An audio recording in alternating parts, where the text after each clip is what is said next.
Hello guys, welcome back. English class में आपका स्वागत है। आज हम स्टडी करेंगे कंडीशनल सेंटेंसेस पार्ट 7। इससे पहले हमने 6 पार्ट्स को पढ़ाया है। लिंक आपको डिस्क्रिप्शन में मिल जाएगा। यदि आपने वो पार्ट्स नहीं देखे तो जाकर देख लीजिएगा ताकि आपको पार्ट 7 आसानी से समझ में आ जाए।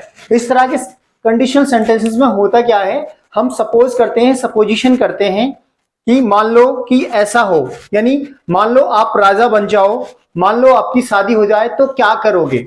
तो इस तरह के पार्ट्स में हमारे जो सेंटेंस हैं इसमें 2 भाग होते हैं। इसके कितने भाग होते हैं? कंडीशनल सेंटेंस में मोस्ट ऑफ द सेंटेंसेस के 2 ही भाग होते हैं, ज्यादातर एक भाग दूसरे भाग पर डिपेंड होता है। तो इस तरह के सेंटेंसेस में आपको क्या मिलेगा, ऐसे बातों के 2 भाग होते हैं। एक भाग में मान लो या मान लीजिए, मान लो या मान लीजिए प्लस उपवाक्य यानी एक क्लोज आएगा का प्रयोग होता है। और इससे कल्पना या सपोजिशन, हम क्या करते हैं, कल्पना करते हैं, एज्यूम्शन करते हैं, यानी हमें सपोजिशन या एज्यूम्शन हम करते हैं, मान लो या मान लीजिए का बोध होता है। दूसरे भाग में क्या आता है, तो आता है। दूसरे भाग में क्या आता है, तो क्या होगा, यदि आपकी शादी हो जाए तो क्या होगा, तो से आरंभ होता है, तो इससे परिणाम यानी रिजल्ट मिलता है। तो क्या होगा, तो हमें क्या मिलता है, इससे रिजल्ट का भाव व्यक्त होता है। हिंदी में आपको क्या पहचान मिलेगी ऐसे वाक्यों की? आपको सबसे पहले मान लो या मान लीजिए मिलेगा, उसके बाद की प्लस उपवाक्य या क्लोज, यानी उपवाक्य को क्लोज बोलते हैं, तो उसके बाद फिर एक क्लोज आएगा। इंग्लिश में आपको स्टार्टिंग करनी है सपोज या सपोजिशन का मतलब एक ही होता है, मान लो या मान लीजिए, सपोज बोलो या सपोजिंग। क्लोज प्लस कोमा लगाते हैं, उसके बाद फिर क्लोज आता है। यहां समझने वाली बात है, ठीक है। Past close, present close, future close. जब हमारी जो संभावना है, जो हमारी पॉसिबिलिटी है, वो कुछ हद तक पूरी होने की उम्मीद होती है, तो हम क्या लगाते हैं, प्रेजेंट और फ्यूचर क्लोज लगाते हैं। प्रेजेंट का क्लोज बनेगा, उसके बाद फ्यूचर में क्लोज बनेगा। और हमारी जो संभावना वो बिल्कुल ना के बराबर, यानी हो ही नहीं सकती, इम्पॉसिबल है, ठीक है।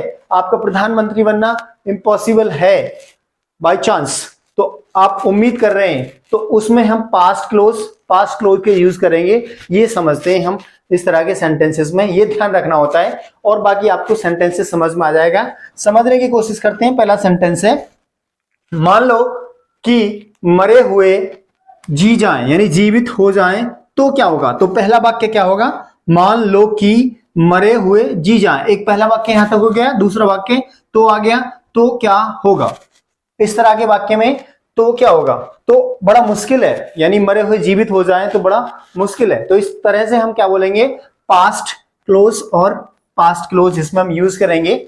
जैसे सपोज या सपोजिंग, दोनों में से एक बोलेंगे। सपोज द डैड केम मतलब पास्ट, क्या है, पास्ट, कम की,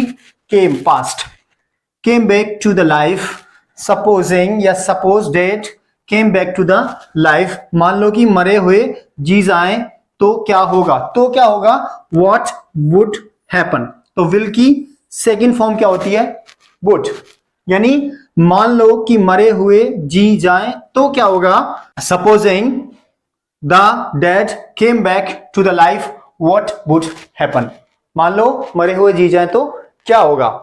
अगला सेंटेंस है, मान लीजिए आदमी अमर हो जाए। अमर होना भी बड़ा मुश्किल है, तो खाद्य समस्या का क्या होगा। खाद्य समस्या मतलब फूड वगैरह जो हमारे होते हैं, खाने वगैरह क्या होते हैं। तो मान लीजिए आदमी अमर हो जाए तो खाद्य समस्या का क्या होगा। सपोज या सपोजिंग मैन बीकेम, यानी बीकम की कौन सी फॉर्म है, second form. Suppose man became immortal मतलब अमर, what would happen to the food problem, यानी खाद्य समस्या का क्या होगा, व्हाट वुड हैपन। तो विल की जगह क्या है, वुड, यानी पास्ट की, यदि मरे हुए मान लीजिए आदमी अमर हो जाए तो अमर होना बड़ा मुश्किल है। तो यहाँ पे क्या है, संभावना ना के बराबर है, तो इसलिए पास्ट का हम यूज कर रहे हैं। अगला सेंटेंस है, मान लीजिए आपको लॉटरी मिले तो आप क्या करेंगे।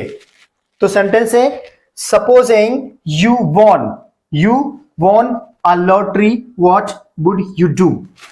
You von a lottery, what would you do, आप क्या करेंगे। मान लीजिए आपको लॉटरी मिले तो आप क्या करेंगे। तो पहला सेंटेंस सपोजिंग या suppose you von a lottery, तो आप क्या करेंगे, व्हाट वुड यू डू। अगला सेंटेंस है, मान लो आज रात वर्षा हो। देखो मौसम हो रहा है तो संभावना है, यानी बारिश हो सकती है।